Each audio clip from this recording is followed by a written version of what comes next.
So thank you everybody for joining us and welcome. Before we start, I just want to say thank you on behalf of all of us at the Combatants for Peace and everyone who has been a part of this ceremony and the Zoom meeting, and let you all know how much we appreciate each and every one of you who chose to be with us here tonight or today. Really, really a big thank you from all of us. Now, without further ado, I'm honored to introduce our speakers for this meeting, who will speak about the ongoing Nakba, the continuous forced displacement of Palestinians. We have Rula Daood, a co-national director at Standing Together, a progressive grassroots movement that mobilizes people around issues of peace, equality, and social justice. Rula is a speech pathologist in her training and former profession. She started her activism in her current city of Lod around issues of LGBTQ rights, women's rights, and gun violence, and promoting partnerships in mixed cities. Rula worked as a community organizer at Standing Together for 2 years, where she produced numerous events and organized protests with hundreds of activists before being appointed a co-national director alongside Alon Lee Green. We also have Shai Goren, who has been guiding delegations from abroad on political-based tours in Israel and Palestine. Currently working in Ir Amim Association in Jerusalem, and as a history teacher, and giving talks and lectures on political subjects. He studied political history of the Middle East and have a master's degree from Tel Aviv University. Thank you all very much. The floor is yours. Thank you, Eli. Thank you, everybody. So I'm just, as Eli said, my name is Rula Daood. I'm actually an activist. I'm a Palestinian citizen of Israel. I come from a village called Kufr Yasif, which is in the Upper Galilee of the country. And currently I'm a resident of Lod for the past 7 years, I think, if I'm counting right. And I'm gonna start by telling you a story. I think every Palestinian, whether an Israeli citizen or somebody who lives in Gaza or in the West Bank or refugees, all of us have that story, the Nakba story, the story that is told by our grandparents and living on to the second and third generation. And I think one of the most things that when we talk about Nakba is how we view it as Palestinian citizens of Israel. How do we see the Nakba happening, or what happened and what is currently happening inside of Israel and inside the occupied territories, which is basically continuing injustice that's been happening in the Middle East. So I think my grandma told me her story when I was 16. We were sitting just kind of children and grandsons and daughters were with her, and I asked her basically what happened in 1948. How old was she when that happened, and what is her own story of the things that we have. I'm saying sorry right now because my dog is barking in the background. So I'm really sorry, but I don't really have a control over her right now. She wants to go out, but we can continue from here. The story is in 1948, it talks about how the first generation of Nakba, the people who lived it, saw it. And basically we were talking about war, when one people came and the other had to actually leave or run or flee, or because they were too scared to stay in one place once we had war, and people understood that they are basically the weaker part of what's happening back then. I think she was 22 back then. She had, thank you, Leah. She had 3 kids and she was pregnant with the 4th kid. And in 1948, when people in my village back then, it had something like 3,000 people living in it. When people started talking about that the village has been conquered, and there's a statement that we say in Arabic, which says, Ajul Yahud, the Jews came, I think the first generation and the second generation still uses it, talking about when Palestinian, the whole Palestine was conquered, and 1948 was declared as the state of Israel, which is for us the Nakba. So she said when the Jews came and people from the village understood that they had to flee and run away because everybody heard what happened in Deir Yassin, and people didn't want to actually die or have things happening to them as similar other villages. Because once you have war, one of the things you use it is to scare other people, is talking about the horrible things that's been happening in other areas to scare people off. So she basically took her 3 kids, 2, 3, 4 years old, and she was pregnant with another kid. And just people told the women to kind of flee. And Kufr Yasif is a village near, it's in the south of Lebanon, at the border with Lebanon. And the first idea was actually to flee to Lebanon. And we ask for asylum or see what's going to happen after it. And as a young woman at her age with 3 kids, she just took, they had a donkey. She took the donkey, they put some food on it and water on it, and she started walking. And my grandfather, as the story has been told to me, told her to just keep walking north, never stop, never help, never do anything, never talk to anybody, until she reaches basically Lebanon, a village that was in the south of Lebanon. And because she didn't really go or travel back then, we're talking about 1948, and I think it's a very different generation. She kept walking until for several days, when she realized that she basically got lost with 3 kids. And in her story, she talked about a fear of being lost in the woods, and fear of not knowing what's going to be happening to her, and the fear of having 3 kids with her, fleeing from one place to another place and not knowing what's gonna happen to them next. So after 4 days of just walking and trying to reach to Lebanon, at that point she realized that she's just got lost, and the water basically they had no more water, no more food to feed. So the story, I think, the moment where she realized that she had to take action and do something different was at the 4th day, when her kids started just crying for hours. And she was looking for water. And what happened is that she found, I don't know how you say it in English, it's not a well, but it's where you have just water kind of that stayed there for days, and it became more of a yellowish water and had, worms in it and germs everywhere. And she just took some water from there, and she just kind of removed the worms and everything that for her, she thought was unsafe for her and kids to drink, and they just drank. Yeah, thank you. Standing water, exactly. And she just drank with 3 kids. And from that point, she decided that she's not going to be leaving their own place, and that she's going to stay. And it doesn't matter what really happens, at the end, she's basically staying at the same place and waiting for something to happen. She didn't really know what's going to happen, but she decided to just stay and not keep moving on, because she knows she just got lost, and she doesn't know if she's gonna meet any enemies, if it's the correct direction to Lebanon, where she's gonna be, where it is gonna lead her to with 3 kids.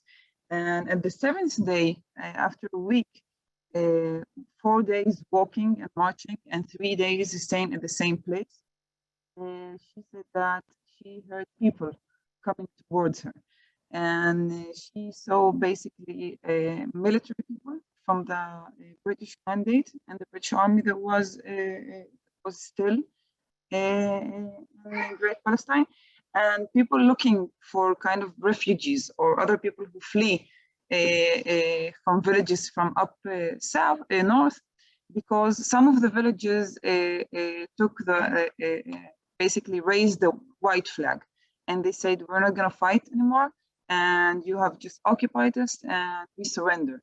And so the army with I think the priest, to our own story that we had in our village, and other religious people found, basically came to an understanding that we can bring back the people that we can find to your village, and if you raise the white flag. And that what happened.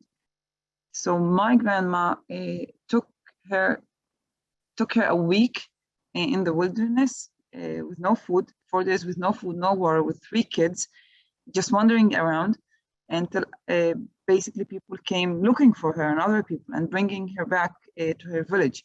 And what she said is that when she came back to the village, there were many trucks loading and unloading other residents of the village and people from Kufr Yasif. And what she remembers from back then is that there was a deal that the religious, more religious people that we had in the village came to with the British mandate and with Etzel, and came after the Polmach for letting people stay in their own villages. But after the 1948, the stories that we hear from our grandfathers and our fathers and mothers is the stories of living in under martial laws inside of Israel.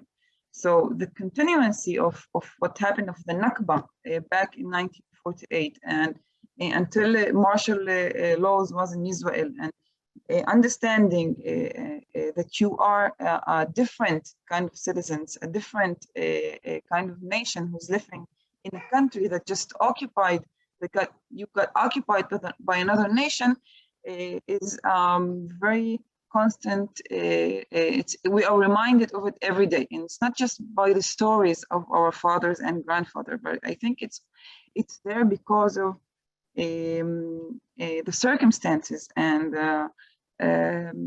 injustice that's been happening since 1948 inside of Israel, in Gaza, West Bank, and towards every Palestinian, whether you are a Palestinian citizen of Israel, whether you come from the Palestinian territories, or whether you are refugees who live in less fortunate circumstances all over the world. From here, I thought talking to you about what's really happening also right now, relating also to the Nakba, other circumstances that we've been living under for the past years, and relating to more issues, urgent issues that we have right now, to show actually how we see the Nakba as a constant reminder. We have a constant reminder of the Nakba that happened in 1948, and we have a constant reminder of the fact that we are less of citizens inside of Israel. But I think I will let that for the second part.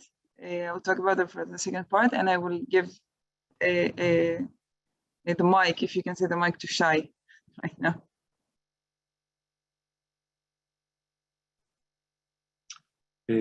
Hi, everyone. Hi, Rula. Thank you very much for sharing your story.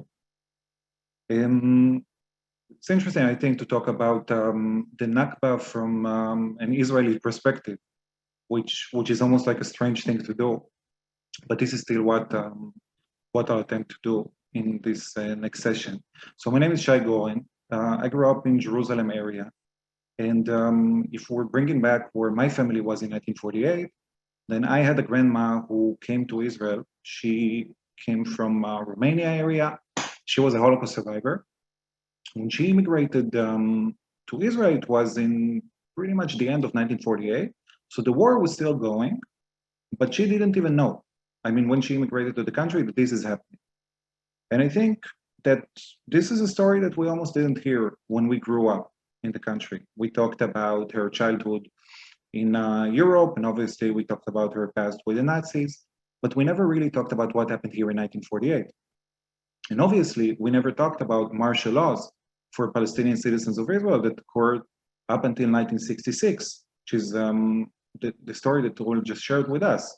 And I think the fact that we can grow up in one region, I mean, my hometown and Rula's hometown, or maybe an hour and a half, 2 hour stop, I mean, when you drive them consecutively, and you had such, I mean, different past and also present when you grow up in the same country under different laws or under different ways or tactics that the government is treating you. I think this is something crucial to understand. And what I'd like to focus on these very few short minutes that I have with you is the question of why is it so difficult for Israelis to hear about the Nakba? Why do we need a law that was established back about 10 years ago, 2011, talking about how you cannot mention the word Nakba in Israeli centers, let's say, those who are funded by the Israeli government? So what is the big fear? That is maybe the question. I mean, obviously it happened. We call the same war under different names. And if we call it the War of Independence, then we focus on the fact that we won. And the Palestinians are decided lost. I mean, there's no question about it when we come to address the subject. It's an immediate thing. And still, this is something that's very difficult for the Israelis to hear and to discuss. And I think without trying to solve that or to touch that, I think this is something that will just not disappear from our life. Because obviously the Nakba is such a tremendous part of Palestinian history, there's no question about that. And the question is, how do we engage Jewish Israelis into talking about that? And I think what we need to do is a process of trying to touch this subject. And the first thing we need to do is to try to also understand the Israeli narrative when it comes to 1948 specifically, and when it comes to maybe the fear the Israelis have. And many times when you bring it up to Israelis and you talk to them about Palestinians and Palestinians' existence and what would happen if the Palestinians would establish independence in 1948, then there's a great fear from the Israeli side, and that fear is a fear of a society, talking about the Jewish society, that was a victim, right? It's a fear of victimhood. People were victims for so many years historically. And still, I think this is something we need to listen to and not just to abolish and to say, you know, Jews were the strong side here in 1948, and to go to the numbers of the groups fighting. Obviously, we have to touch those things as well. But we need to understand this point. Later, I think we need to understand and deal with the argument of 1948. And the fact that, yeah, this was a war and massacres happen on both sides. And this is something that, you know, Israelis always bring up when they're talking about that. Ilan Pape also talked about it in the ceremony. I mean, the professor, the historian. And they're talking about the question of who suffered in 1948. It's a part of a process of war. It doesn't make it right, obviously, but we do need to listen to that. The question is what happens after that, after we touch the story of 1948. And I think one of the best examples is the story of the Palestinian refugees. Because when you bring it to Israelis, many times the question and what the focus on is the question of why did the Palestinian refugees leave? And that goes to specific reasoning from each side. There were cases that Palestinians were forced to leave. There were cases that were massacres. There were cases people were feared. There were cases that the Israeli army told them to leave and they could return after a couple of weeks, which didn't happen. And there were cases that Palestinians themselves, the leadership, decided that they cannot stay anymore. But what we fail to understand or even to ask ourselves is what happened next. Okay, the Palestinians left, they were evicted, they were deported. Were they given a right to come back? Were they given a right to go back into their homes? And I think this is a major question that we fail to see. By not taking that, we're trying to pretty much throw the responsibility to the Palestinian leadership at the time. And to say the Palestinians lost the war and they chose to leave and not take any of what we had at the time. Yes, obviously people left their homes. People were also evicted from their homes. But the fact that people could not go back into these homes is what makes a big difference here. And this is also the question of what's happening since 1948. What's happening to the property that the Palestinians refugees have left behind? A third of those refugees were people that lived in Israel after 1949 and after 1950. And due to an Israeli law called the absentee property law that was was established in 1950, they lost their homes, although they are living, and still many of them are living within the country. We're talking about a third of the Palestinian refugees. These are the internally displaced persons from the war of 1948. How did we address such a subject if we focus on, what exactly happened in the war and who chose to leave and who didn't, when people actually lived here without receiving any right to get back their property? Mentioning that, I think one of the subjects that will come up today, and no, Rula also want to talk about it, is Sheikh Jarrah. And we'll go more specifically into that in just a couple of minutes. But Sheikh Jarrah is kind of a classic example of trying to stick into the Israeli laws that are happening nowadays without really understanding what was the history of those families and refugees at the time. And taking tours to Sheikh Jarrah with Israelis, often we get a question, right? People are asking, how could it be that you're saying that Sheikh Jarrah is problematic if the Israeli law system, right, the Israeli courts have decided on the evictions of those 28 Palestinian families? That is a major thing. The fact that there was a war, the fact that the war had sides maybe, is not good enough of a reason to take homes from one side and to give those homes for a different side. I think one of the examples of what we can talk about happened about 2 weeks ago, when the Polish government passed a bill, or on the way to pass a bill, that prevents Jews from getting back property that was theirs before, let's say, 30 years or more. So 1940s and 1950s, 1930s, they can't go back to that property. For Jewish Israelis, this was outrageous. They can't believe, how could it be that people cannot get their property from 70 years ago, when it's very obvious for many Israelis that they can take property of Palestinians and also Palestinian refugees still happening nowadays. This is a big story. Another thing I think that we need to maybe focus on, or to try to do the separation, is when we're talking about this subject, is to talk about the political effects of it versus the security effects of it. And many times those things kind of cling together. And I think one of the best examples for that happened about a week ago or 2 weeks ago, when the Israeli parliament tried to pass a bill. The bill is kind of a law that restricts Palestinians who are citizens of Israel from extending their citizenship to their spouses living in Gaza and in the West Bank. That was a very big story about 20 years ago when Israel went through an intifada. So there were attacks happening in Israel. And at the time, people talked a lot about security. How could it be that Palestinians in Israel can bring us Palestinians from the West Bank and Gaza, and maybe Israelis' life would be at risk? That was the story at the time. Nowadays, nobody discusses it anymore. This is not even a security threat that's been projected to the Israelis as something that would change their life. We're talking about a political story. We're talking about a demographic story, about will the numbers in Israel change if more Palestinians would come. And we narrowed it down into that, and I think it's important to understand that many times when we talk about these issues, we don't make the separation. And without that separation, it would be much more difficult to obviously solve the problem, but even to address it. Right?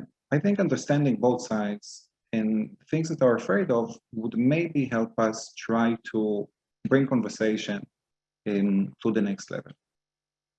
Rula, please.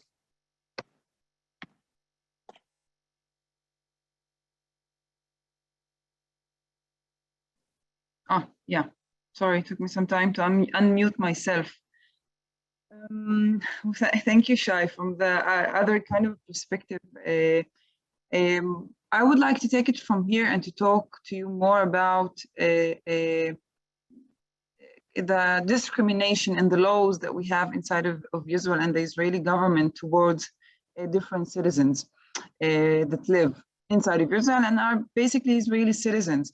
I think that as a Palestinian, when we talk about the Nakba, one of the biggest parts of the misunderstanding or the difference between the narratives, or not being able to understand the Palestinian narrative by Israeli Jewish, is the fact that in so many times people forget about 1948 and forget that for Palestinians, it's not just about declaring as a country, the Israeli country, but it's also talking about what the Palestinian part actually went through, the fact that lands were taken, people were killed, people were thrown out of their homes, properties, people were not allowed to come back to their own properties, refugees that we have in millions in different other countries, and that the fear that we have in the Israeli society, and let's say more